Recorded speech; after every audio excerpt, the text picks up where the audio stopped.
Oh, you don't gotta do that. No, shit. no, no, Don't no. fuck with Look the at lens. it. So Oh, smudgy. it does got shit.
And welcome back, everybody, to another episode of Level Up Cleveland.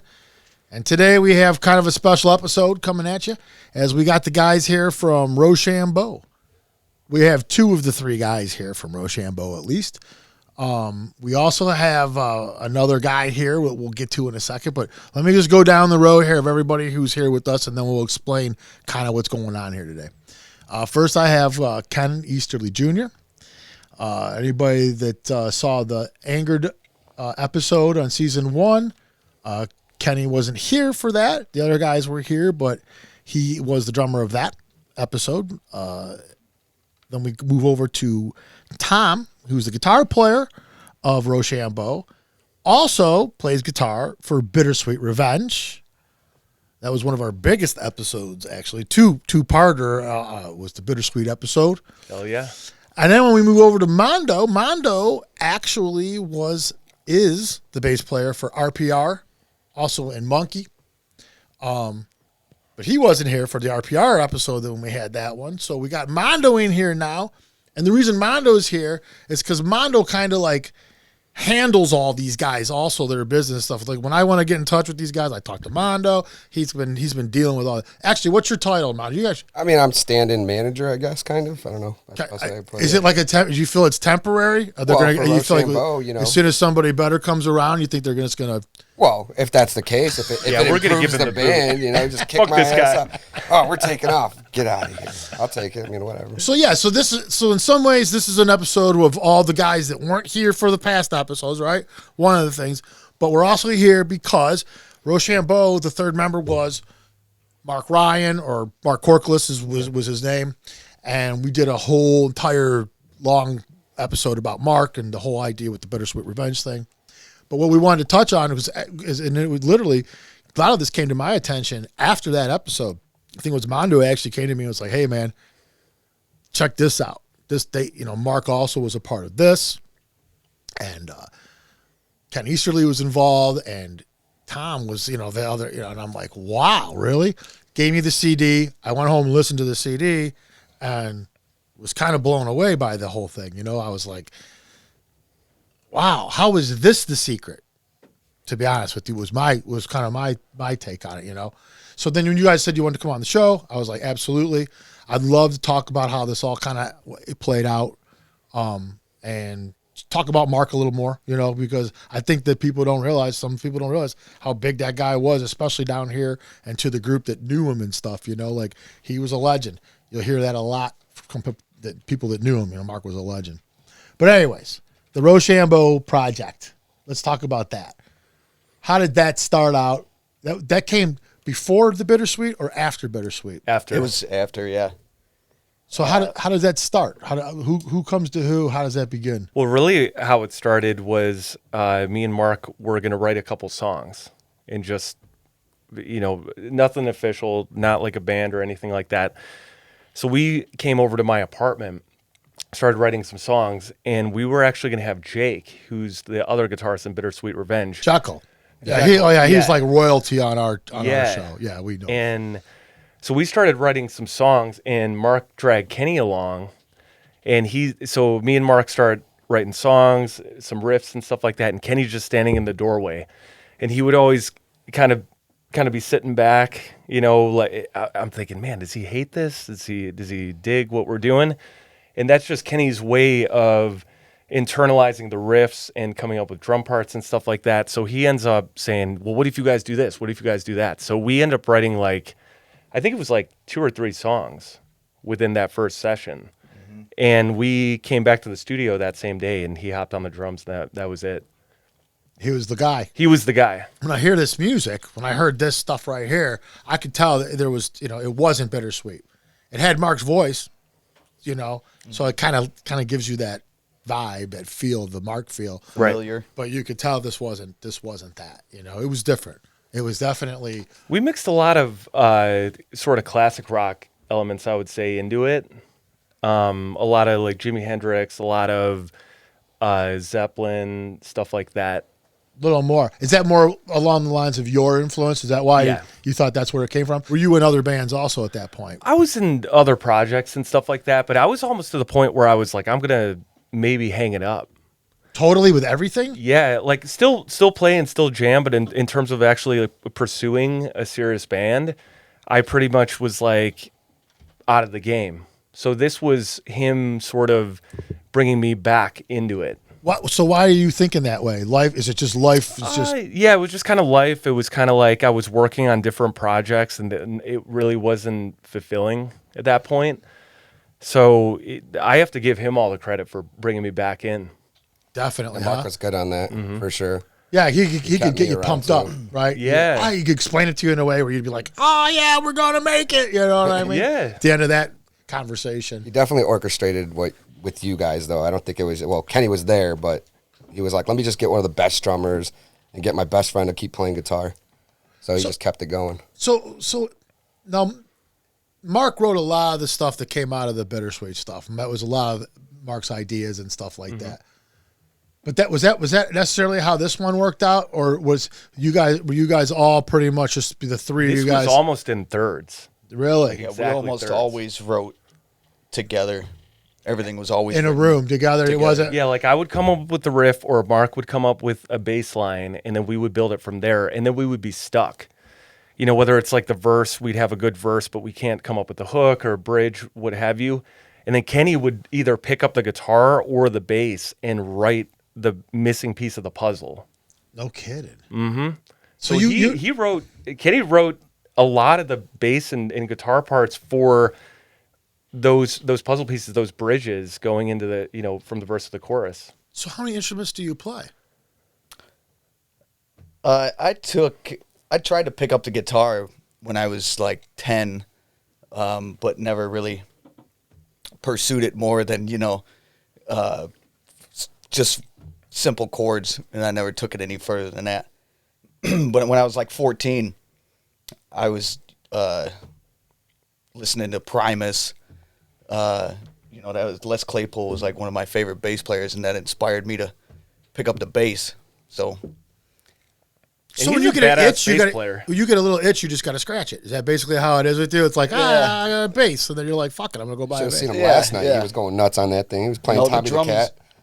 The drums is where my heart is. That's, if I had to pick anything, that's what I would do. But the bass it still has that rhythm to it, you know. Yeah, yeah, It's yeah. percussive. Yeah, it's the two together. I mean, the bass and the drums are like one. Mm-hmm. If the band's good. So it just kind of came natural, I guess, to do that, you know. Yeah. That's cool, man. That's great. So you can literally be the whole back end, the bottom end of a band. If I can do it all by Yeah, myself, by man. yourself, man. Like you could be the whole bottom end. That's so cool. I can do it myself. Fuck these other guys. Self suck, bud.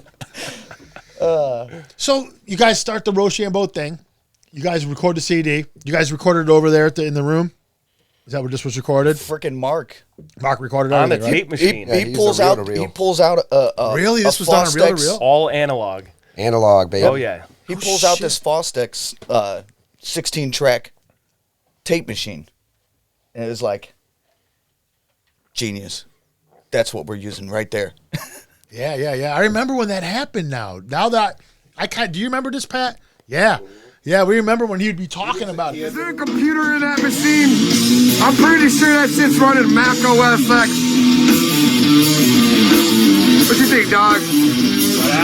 There's a computer in there, isn't there? You guys are fucking with me. You can't get sound like that. It's fucking digital again, man. That's super digital.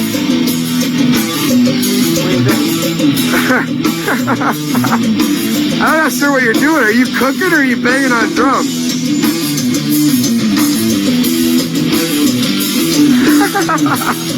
Oh, come on, man. No more. In the Signal Flow's like break room. That's where he set it up, and then he had the drums in Signal Flow Studio A. So that's where he record Kenny, and he'd have Tommy or me walking back and forth, like, all right, hit the track, you know. You guys were like, my guitar what's player that? Kenny there, too. doing like most of the leg work, running back and forth. dude, what is the Big Chuck and Little John skit? Where he's running around hitting all the fucking buttons and shit. Do you guys know that what we're talking about? I No. remember that one.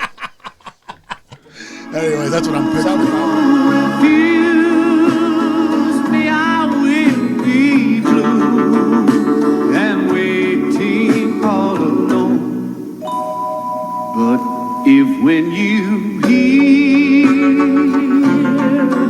my love call, ring and play.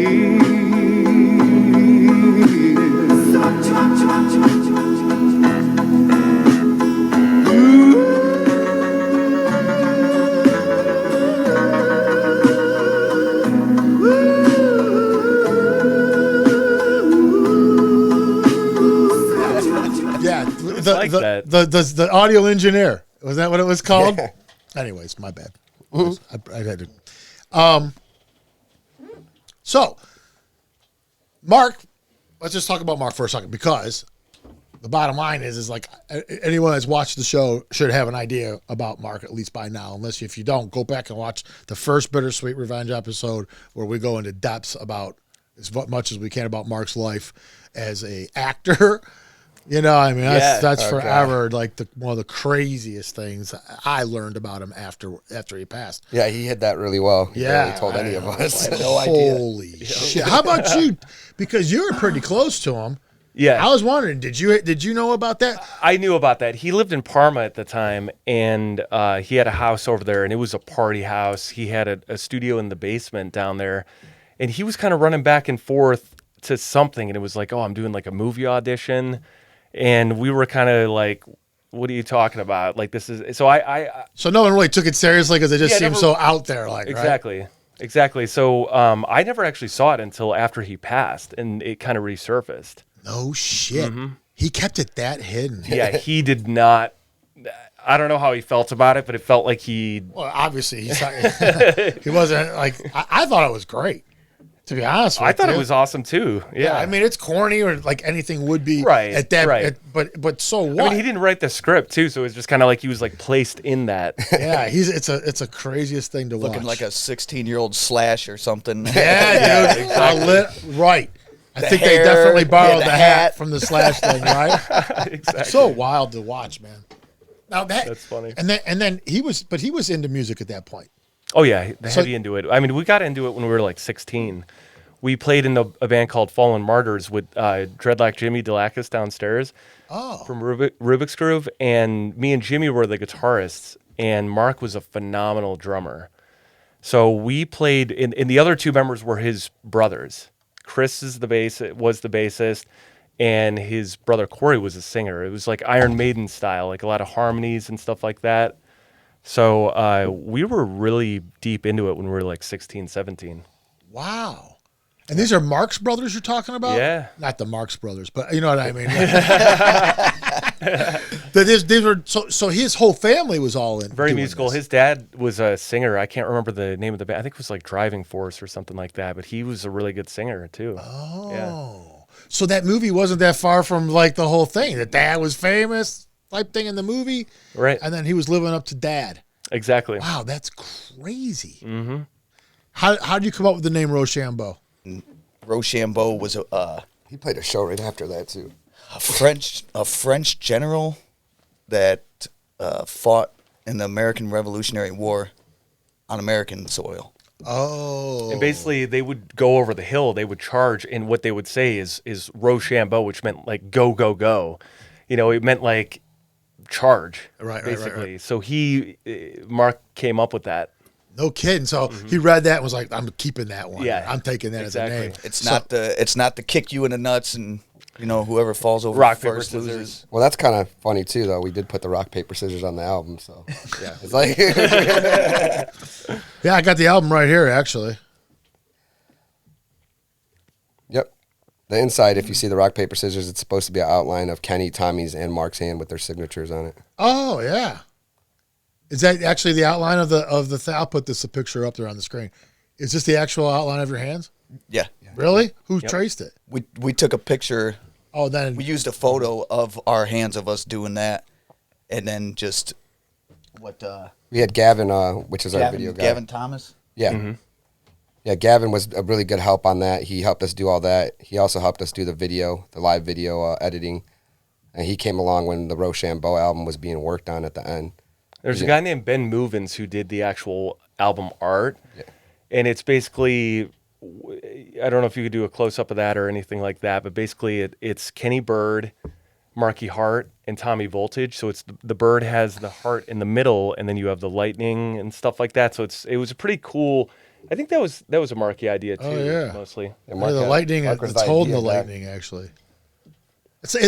Because right away it gives you that buzzard feel. Like when you just kind of glance at it, it looks like the shape of a buzzard almost, you know? Yeah. Mark then came there's up all with kinds that of too, and it's a condor, Really? and they're like a scavenger. Type bird, like a vulture type bird. That's pretty cool. Now, one thing that sticks out on this album is the song Full Swing. That's like anthemic. It really has like an anthemic feel to it, right? Did you guys know what I mean? Yeah, absolutely. It's not just a regular rock tune. You guys have managed to actually put together something there that felt different. You know, like it was like it's even from the rest of the songs on here.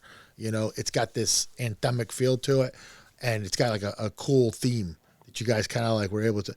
Let me talk about that song a little bit. So, first of all, who comes up with that song? You remember? Do you guys remember writing all this stuff and all that? Yeah, absolutely. Okay, so how does that? I like that tune. I like everything on here, a lot. Awesome. I think this is great shit. Absolutely. Do you remember writing that tune? Yeah. It was during baseball season, and Mark was like, dude, we got to write a song about Jose Ramirez. This guy's a motherfucker. He's awesome. So I think that bass line Mark came up with, and then it just kind of built from there. And then we had the sampling on the actual track and everything like that. So I don't remember exactly who wrote what on that particular song, but it came together really well. I think that was one of the most fun songs on the album. This one's called Full Swing. It's about Jose Ramirez. Full swing, I'm coming up to the plate. It doesn't matter 'cause this isn't your game today. Don't wait, just play. Remember I'm coming up. Remember I'm coming up. Ain't got nothing to say. Ain't got nothing to say. It doesn't matter 'cause we're smacking the lace today. Don't wait, just play.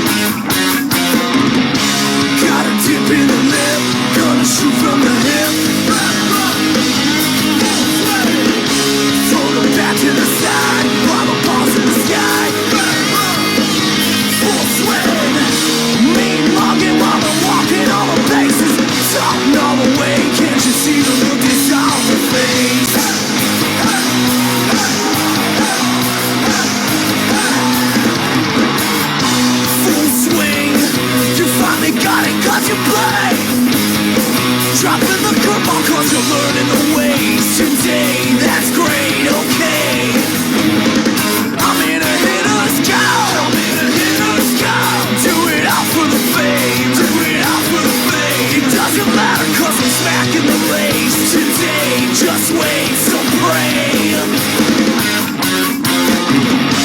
Got a dip in the lip, gonna shoot from the hip. Throw it back to the side while the ball's in the sky. Full sweat, mean mugging while I'm walking all the places. Talking all the way, can't you see the look that's on the face? Swung out, hit hard, hit deep to right, away, back to goal.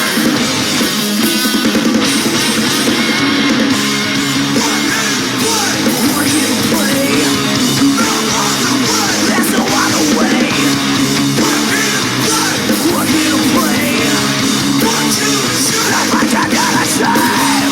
We're here to play, yeah, no other way. We're here to play, yeah, like I gotta say.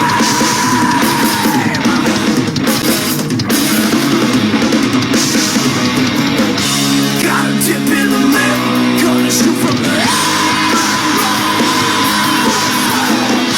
throw it back to the side while the ball's in the sky.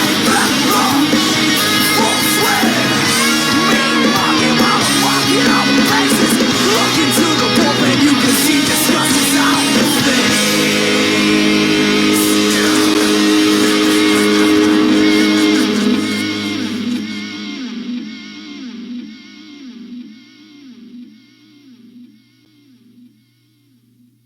So that's literally what the song was about. Was Jose Ramirez? Yeah. and Yeah. Indians That wasn't in like that. general. That's not like like supposed to mean anything else or nothing like that. It's like no, that It's that- literally about it's a- baseball. Yeah, it's a baseball song. Full suit. So throw In the bat to Cleveland. the side while the No. ball's in the Dip sky. in the lip, shoot from the hip. like when you hear it, you're like, it's like I guess this is about baseball, but Yeah, there's no hidden meaning there. yeah, It is none at all, huh? face value. That's what. And it there's is. no explicit lyrics in it, so you could definitely use that on the Guardians now, but the Oh, Indians stuff. it's a killer song. Oh no, definitely. It is. It's a killer song. Cool thing about And the how that tape came to machine be. too in that process, because we had, or at least me, I had recorded digitally before that. So you're always punching in. It's like Pro Tools and all that stuff. Yeah, real quick. With the tape machine, it's one take.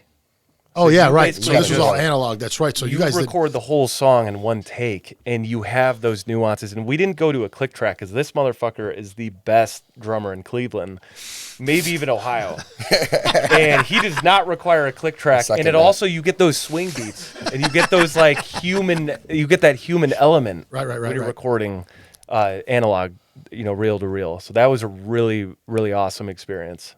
So when this comes along, like what drew you into this project versus like say something? Have you turned down projects before? Have people come? So when you like, what makes this one? Is it the people? Is it because you knew these guys kind of and you're like these motherfuckers are cool, or was it? Yeah, the chemistry thing is really a big part of that, and playing in a band, it's like, of course, it's just about the music, right? Like that's all that matters. But really, you got to be able to like get along with people and stuff. It's like a relationship. yeah. So it's Sure. like having multiple is. relationships. Kenny was in 5 Being in a bands at band. one point when I met him. 5 And- bands. Yeah, and so But sorry, go ahead, Kenny. and But like Mark, we were friends prior to doing this, and we didn't it wasn't a planned thing, And you knew what we he was just hung out capable together of. because we were both playing in bands, and we were in the same complex, Right. where we practice at and everything. We were right above each other, but So when you guys are doing this before he passes and everything, you guys are, let's just say, before that point, did you guys all kind of see this thing going in any kind of direction, or at that point was it just a fun project that just kind of like, wow, this? I'm sure it more of surprised like- you guys, right? How good it came out, right? I mean, did it or did it not? When it was the finished product, were you guys all like kind of like, wow, that's pretty fucking good? yeah, because like I was saying, it wasn't a planned thing. It just kind of happened. I mean, at least for me, it did, because Mark wanted to do another project, and him and Tommy had been talking. And it just kind of fell in my lap because I was hanging out with Mark, and he was like, "Hey, I'm going over to Tommy's. We're gonna work on some new songs. Just come come hang out.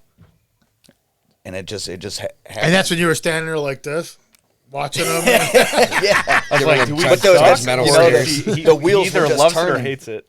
Yeah. So is that what it was? They were just playing some shit that you were just like, oh yeah, I was oh feeling yeah, it. Upset I was you. feeling it. yeah, totally right. And I didn't have any drums, you know. We were just like at Tommy's apartment, and they were playing acoustics and writing these songs, and I'm just over there like, you know, like You could hear the drums in your head, like Yeah. type thing. yeah.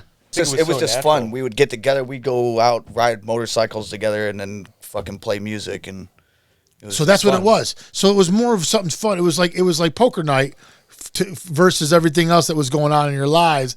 But it was like the fun poker night. It was like the one that you always look forward to. Exactly. Yeah, and when you start taking it too seriously, you know, it just kind of takes the fun out of it. Yeah, it becomes Yeah. like business-like, right? Exactly. For Then everybody. comes the relationship and the honeymoon phase is over. Yeah. Yes. Like, exactly. yeah. Then there's Show like up then for band practice. then you have to show up for band practice. You're not just You're not you're not enjoying looking it. forward to it. You Right. just have to go now. That kind of It thing. never felt like that. At Never. least for me. I mean, Yep. it was always natural. It was always fun, and I think that's why it turned out so well. What do you think? Why do you think Mark? What do you think it was about that dude that made Mark stand out so much? And you know, like especially in musicians that knew Mark, right? People that knew Mark that were musicians, they got like the craziest respect for that dude, right? What do you think it is? Like, what do you think makes Mark? I think Mark was a go-getter. That was his biggest thing. Like, he was just going to do it. He was going to have fun while he did it. And he was just going to do it with that charisma he has, you know, just fucking Yeah, but in that your face. When he charisma, was I on think- stage, he just take your attention. You're just like, man, Mark's just getting it. Yeah, You would kind of be second guessing yourself in whatever situation, music or non-music, and he would just have a way of telling you, dude, That's another thing. you got this. And he would make you believe in yourself in a way that you never would had he not said whatever he said. he's a legend. He's this. He's that. Mark has different status than everybody else. Period. I don't know if it's because he passed, but I don't think so. Because I think like even before that, he was like different. He had something different. I don't know if it's you just call it the it factor and leave it at that. Yeah. He's Okay, always like been that's like fine. that since we were kids. He Really? always had that. People When were we drawn to him, 16, right? I remember him calling up to Peabody's and booking shows, and that's how I learned how to like talk on the phone. Was, you know, in a business sense. Just got to do it with You know, confidence. he was 16 talking like he was like 30 to these guys, and he just had a way of communicating with people that you know, it's a Markism. He was born with it. I mean, he even has the Markism thing. That Yeah. everyone knows what that is, right? Yeah. But is that what it is? It's just the it thing, right? Like he just born with had it, right? He would like Mark could just go up in front of everybody and just command the whole entire crowd. Period. I Yeah, mean, get like, them all riled up. Like, yeah, he was just like that guy. And even around here, like just around here, he would walk around this place and then like just pop in. Like he was everybody's buddy. I pissed Mark off one time. I think we all have done that once. I one pissed him time or off, yeah, but he didn't like fucking we want to talk to me for like a long time. And here's why. I don't know why he played me. This is back when he had the room downstairs, the fucked up room downstairs. I don't remember which room it was. It smelled. And he was playing his music for me. He was trying to get this drum sound, first of all. He was like, I got to get this drum sound. But he had these songs that he already recorded. He played them. And one of the songs reminded me of a Foo Fighters song. It didn't sound like the fucking Foo Fighters. It just reminded me a little bit of it. And I was like, oh yeah, that reminds me a little bit of the Foo Fighters. But he didn't react. It was nothing, right? Later on, these dudes are like, what the fuck did you tell Mark? Oh god! And I'm like, what, man? They're like, dude, you fucking said his music sounds like the fucking Foo Fighters, and I'm like, one song, it's a little bit. I was like, no. Compliment. That dude was like, he ain't even talking to me now, dude. He's like, yeah, you're whatever. done. I'm Yeah. cutting Finally, I walked up. I'm like, dude, I was just fucking around. What? He's like, it's cool, dude. You know that. Ever since then, we were totally fine. But I'll never forget that, man. I was just remember that, Pat, when I. Yeah, dude. I I was was like, not expecting to hear that. he didn't like that shit when I said it. No, this is original, man. What the fuck you talking about? Yeah, dude. I'll Yeah, tell I'm you. surprised he wasn't like, shut the fuck up. I'll tell You you did what. that to me. You did Yeah. exactly that to me. He didn't say nothing to me. He didn't say nothing to me. But I could tell the conversation changed. You know, things kind of changed at that point, and I was out of his room like within 5 minutes. So maybe, Dude, what the he's fuck like, you said yeah, Mark? get the fuck out. Well, Mark's fuck not you. having it today. He just ruined his whole mood, man. Hey, he was one for like not really. He'd get pissed for a little bit, but he wouldn't hold a grudge forever. I've known people that literally deserve to be cut off, and he'd give them second chances. You know, third chances, fourth chance. He was very forgiving at the end. You know, when it came to that shit. Yeah, he was definitely a unique cat. Yeah. Like I said, down here he was loved by everybody too, man. You know, like the dude would go around cheering people up when he wasn't jamming. If the door was open, he'd just come walking in and hanging out with us. For sure. He's not technically a Ken Jr. He's not. He's got a different middle name. Yeah, my dad's name was Kenneth also. Damn. So you're But not. there was never like you're not a it wasn't- junior though. It wasn't. Like I've heard people refer senior, you to junior. Oh. So Because I guess technically he would be junior. So I'm like, I think people have just done that then just to junior separate, to second? tell who the hell they're talking about. You'd be the third. Yeah. Because like I said, I was so confused when I first heard your name. You know, because they're like, oh, Ken Easterly. I'm like, he's playing with who? And you're like, yeah. And I was like, really? Like, that seems like a big age difference, you know? And I'm like, and then they're like, no, he's got a kid, you know? And I'm like, oh. But anyways, let's talk more about Rochambeau. I don't know what we're going to keep talking about, but we're going to figure out some more stuff there. No, there's stuff to talk about still, though. you know, the Foo Fighters comment. So the song Mainstream, the beginning part, it's just, the drums start out and fade in. And that part, when I was writing that, I kind of was like thinking in the mindset of Foo Fighters. Really? So there it is. The song sounds nothing like Foo Fighters, but Rest in peace, that was Taylor kind of where I Hawkins. got the idea for the drum part. Yeah. So when did you see? Is it through Dad that you kind of got interested in the drums? You think?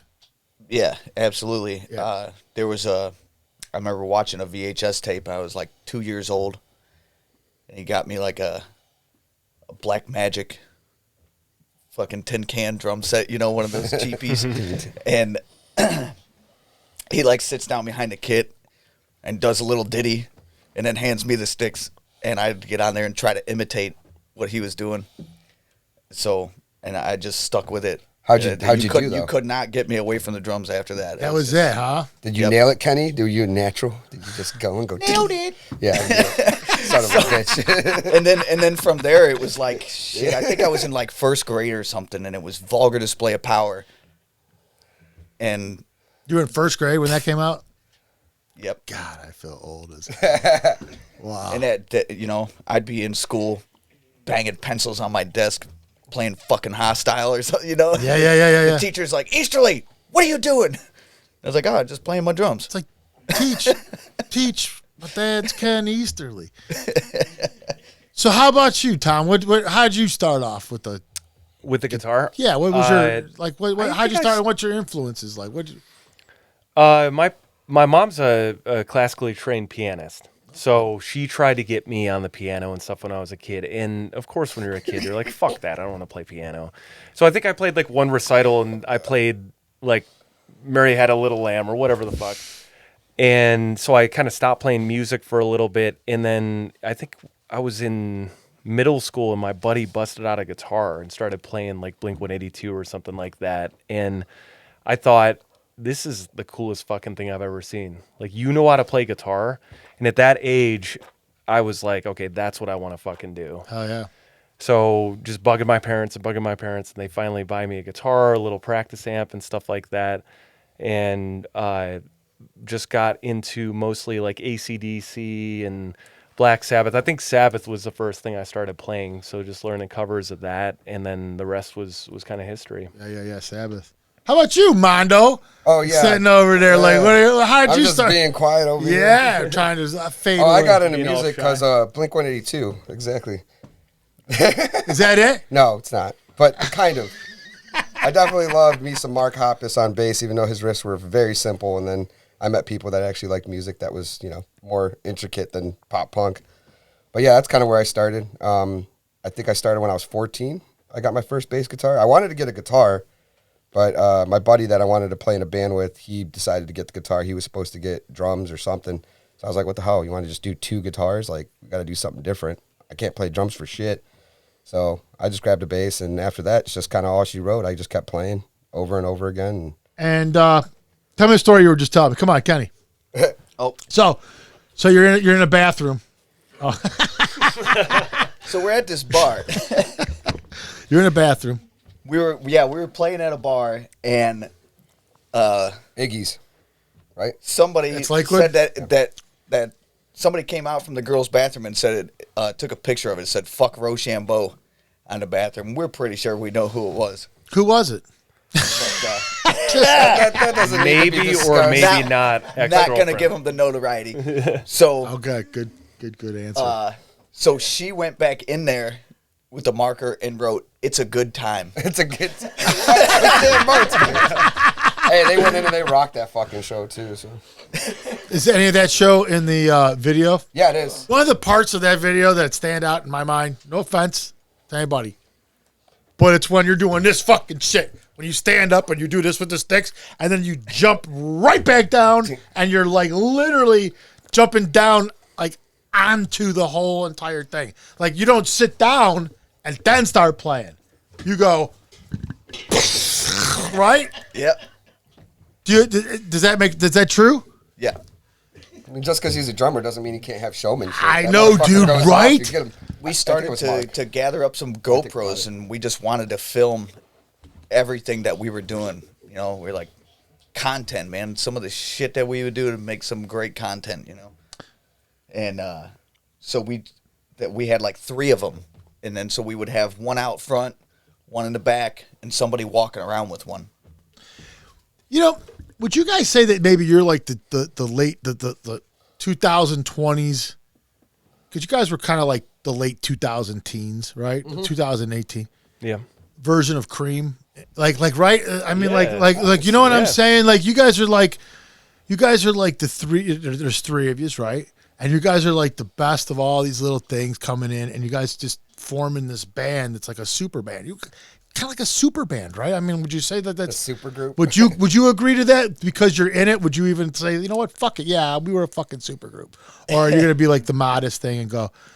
I think you guys could just like say, kind of was, right?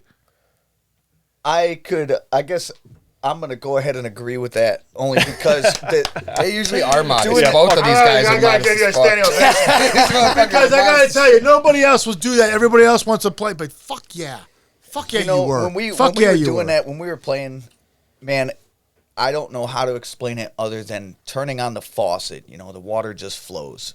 It was just the You guys just chemistry really- was there. Rochambeau was fun, wasn't it? You guys missed writing that song- shit. Writing songs was not a task. It was just It wasn't the difficult. shit No just, writer's like, block. fell in our lap, and I don't think I've ever had that great of a feeling, like the goosebumps. You know, it was Yeah. always happening. Yeah, and for the record, I mean, like, you know, like we had the Bittersweet. You're in Bittersweet now. Bittersweet's alive and everything. And I know all the music. I've heard all of it and everything. And Bittersweet's great, dude. Trust me. I love both versions. But when I heard Rochambeau, man, I don't know what it was about this thing, but it just It caught you by surprise. totally, dude. And like very catchy, hooky shit. It's interesting to me that, you know, like I guess it's really kind of like relative to who you are when you're listening to the stuff, right? Because Bittersweet is definitely catchy Oh, and yeah. killer as fuck, right? Killing it. It's just that I think the Rochambeau thing has a harder edge to it. Right? It's probably partially because the drummer is kind of a metal. I mean, let's just be honest, dude. I mean, your background and you're a fucking metal drummer who will do other shit. That would be you're not a drummer who plays metal sometimes. You're a fucking metal drummer, dude. Your feet are fucking great. You and your brother both. Your dad comes from a metal fucking. He's a fucking royalty in Cleveland. Your dad, right? So you didn't just come from the loins of some fucking dickhead who just plays drums, right? This guy's like he's royalty, and you are a metal drummer. So any band that you get into, no matter what, it's gonna have a little more fucking, right? Am I right? Yeah, like I talked about earlier, the other 2 bands that I was in, Toro Blanco and Hemi Devils. how many devils I played bass in, but Toro Blanco was like the first band that I played in that wasn't metal. And it kind of like made me dive back into some of the stuff that I grew up on, hanging out with my dad and listening to Led Zeppelin and shit like that, you know, and trying to like kind of simplify, I guess, you know, what I'm playing and try to just be more grooving and in the pocket rather than just Constantly rah, trying all to the time, impress. you know, and Yeah. it fills all over the place. And Because you said Zeppelin, because Bonham that was one of the things Bonham was great at was knowing when to put in that thing and knowing when not to put in that thing, and time and place. And when he wasn't doing some kind of incredible fill, he just hit it as hard as he could, and the drums just had this incredible sound that nobody else seemed to be able to create. You know, like, we actually used a miking technique that Zeppelin used for the drums. ain't this The beautiful? Glenn Johns. So, anyways, you guys finished the first album. Now was that album put out after Mark passed away? Did you guys actually finish recording that and putting it all out? Yes. It wasn't finished until after he passed. So what needed to be done still? Final mixing and mastering. Oh, so all the basically is what it recording came stuff down was to. done. Yeah. Yep.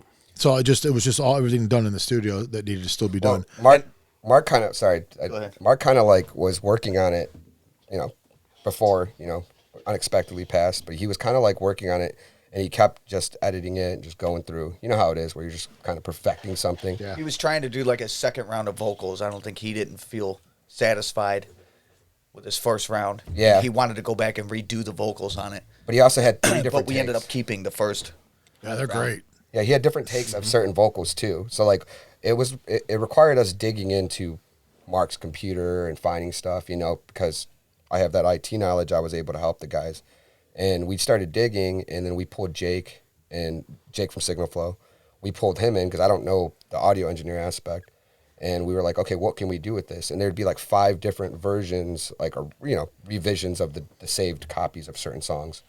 So you got to pick and choose. We find good I don't parts mean to cut from. you, I don't mean to cut you off, but that whole thing there, because he passed and he was the one that was doing the audio engineering of the album, we were using Pro Tools on his computer. Signal Flow uses Logic. So we had to take all the stems and import them to Logic. What doesn't transfer is all the plugins or any effects. Oh. All that. So we had to essentially start back from square one and just had the original takes and had to recreate all the shit that we put in there. That thing. Well, when you say though that all the effects are gone, everything, you're back to a dry recording, right? And like nobody really heard that. Yeah.